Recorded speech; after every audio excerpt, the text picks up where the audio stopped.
আসসালামু আলাইকুম, সকলকে স্বাগতম জানাচ্ছি আমার চ্যানেল মোহাম্মদ রাফেলে। সকলে কেমন আছেন? আশা করি আল্লাহর অশেষ রহমতে সকলেই ভালো আছেন। আজকে আমি আপনাদেরকে একটা বিষয় শিখাবো, সেটা হচ্ছে কখন আমরা দাকে আমরা দা বলবো অথবা দি বলবো।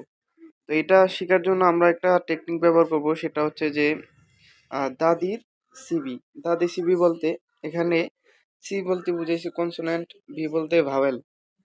তো আমরা কখন দা বলবো, দেখেন এখানে লেখা আছে যখন দা এর পরে কনসোনেন্ট থাকবে তখন উচ্চারণটা হবে দা, যখন দা এর পরে কোনো ভাওয়েল থাকবে তখন উচ্চারণটা হবে দি। এখন ভাওয়েল তো পাঁচটা, আপনারা সকলেই জানেন, এ ই আই ও ইউ, এই পাঁচটা হচ্ছে ভাওয়েল। এখন আমরা কিছু এক্সাম্পল দেখলে বিষয়টা আরো বেশি ক্লিয়ার হয়ে যাব। দেখেন এখানে বলা আছে যে এটা কি বলবো, দা টেবিল বলতে হবে এটাকে, কারণ হচ্ছে এখানে টিটা হচ্ছে একটা কনসোনেন্ট। তারপরে দেখেন দা মোবাইল ফোন বলতে হবে, কারণ হচ্ছে এমটা হচ্ছে একটা কনসোনেন্ট। দা টেলিফোন বলতে হবে, কারণ হচ্ছে টিটা এখানে একটা কনসোনেন্ট।